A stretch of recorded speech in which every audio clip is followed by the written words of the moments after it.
Hi everyone, this is Daniel Scranton, and this bonus video that I'm making as me talking to all of you without channeling involved is a topic that I've been, here's Kalyandra. I've been thinking about it for a while, and then the Arcturians came through with their latest transmission and made me realize this is something I want to talk about too, and that is topic that J.P. Sears is always exploring with his videos in very comical ways, and I love him. I don't know him, but I think he's fantastic at what he does, and he sort of makes fun of all of us, even though he is one of us. He's also making fun of, sometimes he's making fun of us, sometimes he's making fun of people who say things like coconut oil is bad for you, bad for your heart. Whoever those people were who said that. Here she is. What I wanted to say about it was one of the things that I've noticed people do, and I'm guilty of it too, so I'm including myself in this, is when someone's spiritually awake, then we immediately have a lot of assumptions about them. And I've lived in a couple of very spiritual communities. Maui has a very close-knit spiritual community here where a lot of people know each other because they go to all the same events. And even if all you do is buy organic food, you're bound to see the same people. And Ojai, California was the other one. And so there were, in the past, 6 years of my life, over 6 years, I've lived in places where there's always a lot going on spiritually, in terms of like sound healings, channeled events, people just coming and doing their, what is that called? Kirtan and all that stuff. Plenty of yoga studios to go to. And, here she comes again. What I've noticed is that my wife and I are so on the same page in so many different ways. And one of the ways that we're on the same page is we don't feel like we need to go to these events. Whereas, 10 or even 5 years ago, I would go to a lot of these events. And the assumptions that people make, I think, when they first awaken is that there's certain things you're supposed to do as a spiritually awake person. So being polyamorous is one of those things. And I've noticed this. I've been to communities where they say, okay, we practice polyamory. For those of you who don't know what polyamory is, it is being essentially open to being in a relationship with anyone of your, of the gender that you prefer, whatever, if we even have, clearly defined genders anymore. I don't know if we do, but it's about open relationships basically, and so you could be in a relationship with someone and then bring a third person into that relationship, or it could be that you're in a relationship with someone, and since you're polyamorous, you can have another person that you're in a relationship with, even if your partner doesn't. So it's very tricky. It's very difficult to navigate.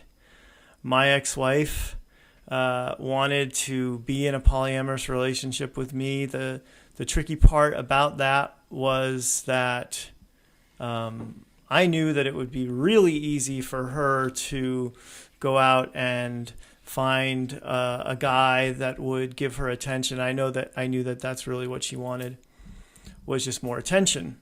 That it wasn't really about having such an open heart that you'd want to share love with as many people as possible. And that's when it's in its purest form, that's what it is.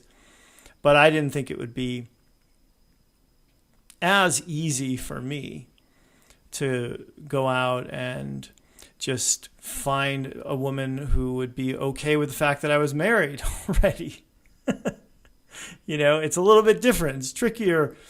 Guy, my ex-wife going and finding a guy who didn't care, that would be a lot easier. So I didn't think that we were ready for that, even though she sort of insisted on it at certain points in our relationship. But that's one of those things where, so I was visiting with this one spiritual community group, and it was like the father of one of the other people who lived there was like running the show. It was like, you're not supposed to have a hierarchical structure, I don't think, but it was clear who was in charge. And he was telling me that he didn't think that I'll try to give away as little information as possible here, but that his offspring was limiting themselves by only being with this one other person in the house and not really being open to other relationships that could have evolved.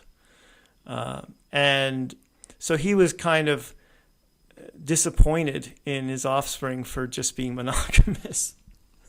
And it was like that with this particular spiritual community, where it seemed like they were trying so hard to be so spiritual that it was like everyone had to share all their money. There was no, I have my bank account, this is my money.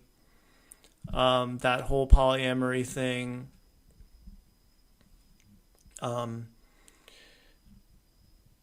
Just the whole bashing of certain aspects of society that are a bit more, traditional and normal, as though, anyone who is just owning a store and selling souvenirs in this particular area, would therefore be all about money or something. It was easy to see how the bias of, well, we're a spiritual community, we're supposed to be super spiritual, so we have to do all these things.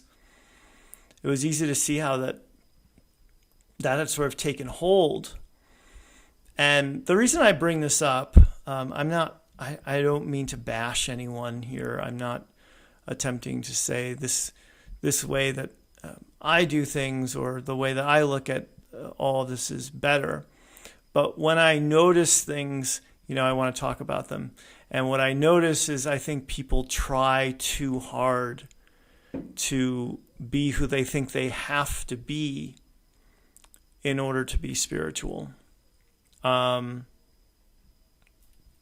order to have the right look or the right, do the right things, like, if you don't practice yoga, maybe you think, oh, I really should be doing more yoga because then I'll be more spiritual, as opposed to just really wanting to do yoga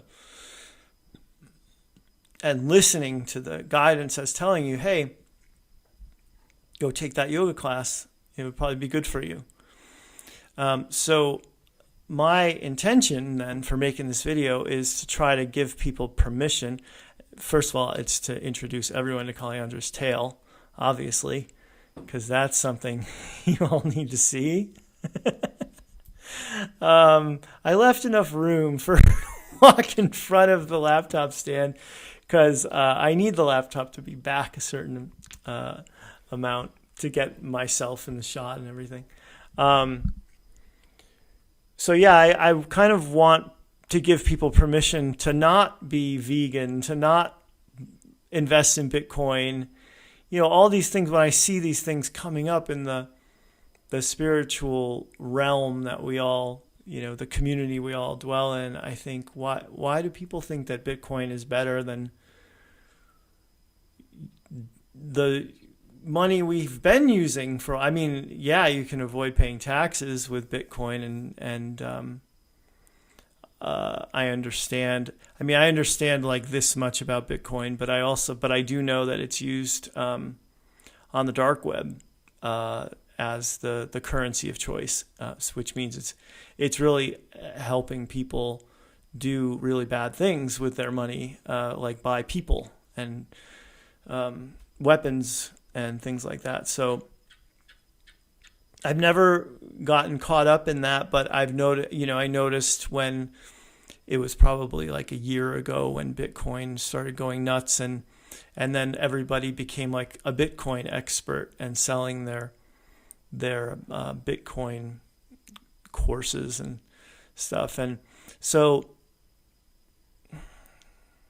it's easy to sort of get swept up, like with the QHHT sessions that resulted in everybody talking about the event. I still have someone who emails me on a regular basis asking me about the event.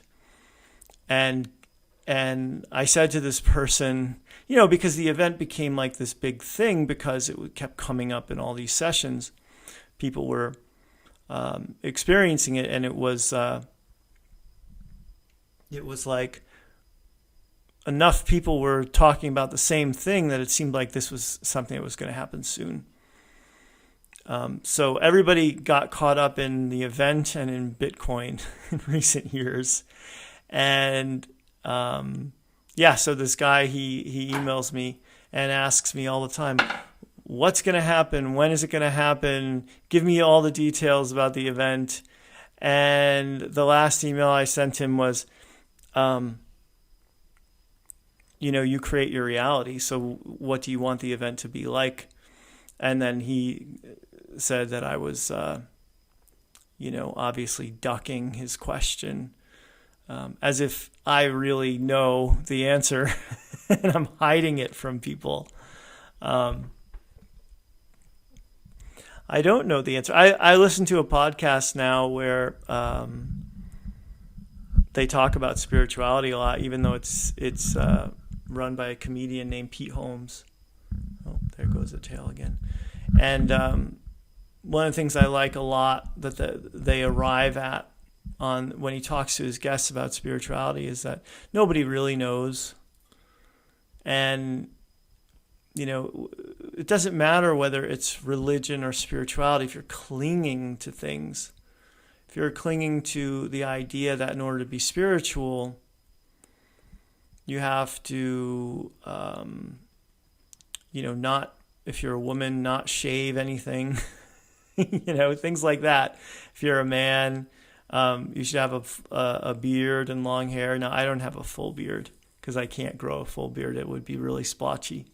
But that's not why I look the way that I do. I'm not trying to look more spiritual. I just like this particular look.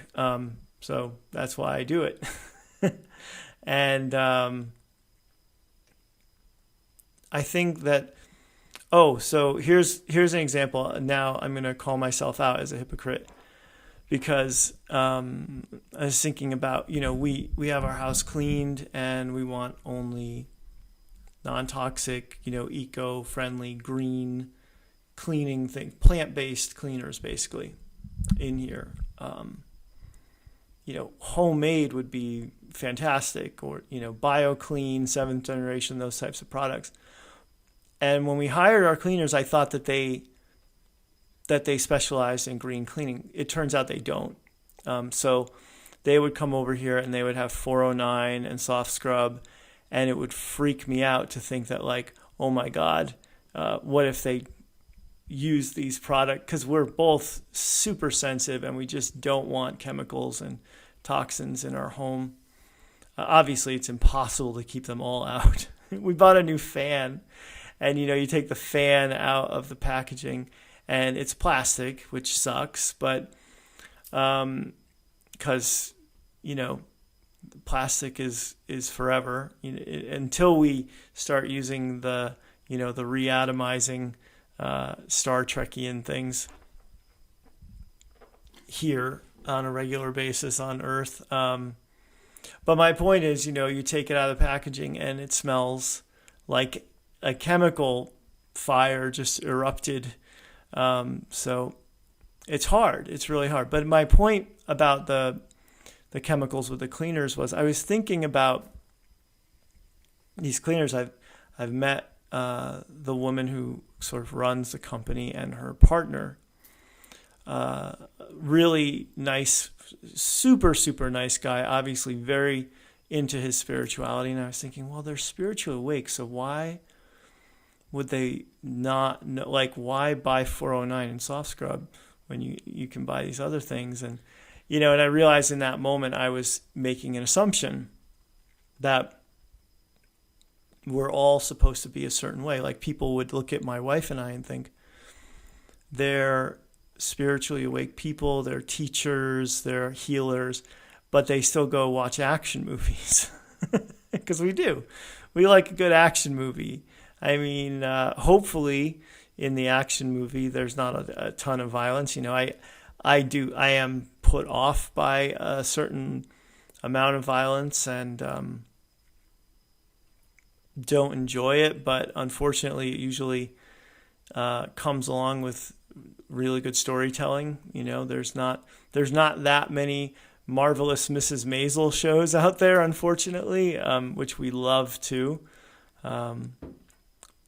There's more shows where there's people shooting at each other, and it's so boring, and it's just so like, I'm going to stand behind this object and shoot at you, and you're going to stand behind that object and shoot at me, and somehow I'm going to shoot you, but you're not going to shoot me because I'm the good guy and you're the bad guy. I mean, I've seen that scene so many times. It's so freaking boring. We're also watching The Mentalist right now, which is really not a lot of guns fired on that one, so we like that. My point being that sometimes I look at us and our lives and how we live, and I think we're not super spiritual. We don't have the playbook, and we're not following the playbook of what we're supposed to do. And I think in part what happens is, like with anything, you get into it early on and you want to try everything. Like the first time as a kid, you go to a restaurant that has a buffet and you think, I'm going to try this and this and this, and you realize, oh, these are the things I like. So I'm going to stick with these things. So we have the things that we like. We like to meditate, and we like to work on ourselves in other ways, processing and talking and grounding and things like that, clearing, all that good stuff. But we don't necessarily feel like we have to go to every spiritual event here, and we like our alone time, so the more you go out, the more people you see, and then you're, getting together with people. We don't really socialize that much, especially now we have a baby. It's like we have that excuse. But I guess my point is that I'm getting to it, that I hope that people who are awake kind of like really hear that message that the Arcturians just gave about how really what's important is who you are, that you're a being of service, and you look for opportunities to be of service, and you be kind as often as you can. And I'm not always kind when I'm frustrated on the phone with some customer service rep who doesn't understand what I'm trying to explain to them and seems to be reading from a script and not really engaging with me. So I do have those moments of not kindness, and then I always feel guilty. But I think ultimately that's what we strive for here, is to be kind to one another and to seek ways of building people up and helping people, empowering people, and putting out a higher consciousness in the world. But that doesn't mean that we have to do every single thing that spiritually awake people are doing. And again, watch J.P. Sears' videos, and he makes fun of all of it. He makes fun of veganism and I'm trying to think of one of the other ones that's really good that he makes fun of. But just how we take ourselves so seriously sometimes and think about what we're supposed to be doing way too much, instead of just embracing who we are. I love it when I meet someone who doesn't look the part at all, who looks like they could be a banker living in Iowa somewhere, and you meet this person and they're like having all these crazy spiritual experiences and astral traveling, and I love that, because it's like that person is who they want to be. They don't feel like they have to put on a tie-dye shirt and hemp pants just so everybody knows.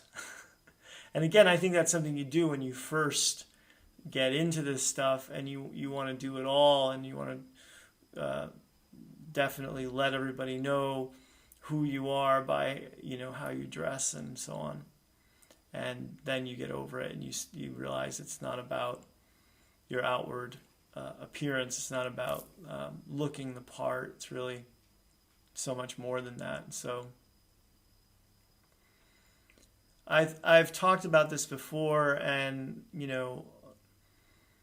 I think it's so important that we not also then just go looking on the internet for, I'm almost done. That we don't just go looking on the internet for the latest fad, the latest spiritual trend that then we have to get into and read about all this stuff and fill our heads with information that may or may not be true, that may just be some troll out there who's putting the information out there to throw people off or whatever. The whole idea that like all mass shootings are false flags, that sort of thing. It irritates me to no end when I see people just thinking like, oh, another false flag, like nothing ever happens, like it just happens like that. Like sometimes it's real.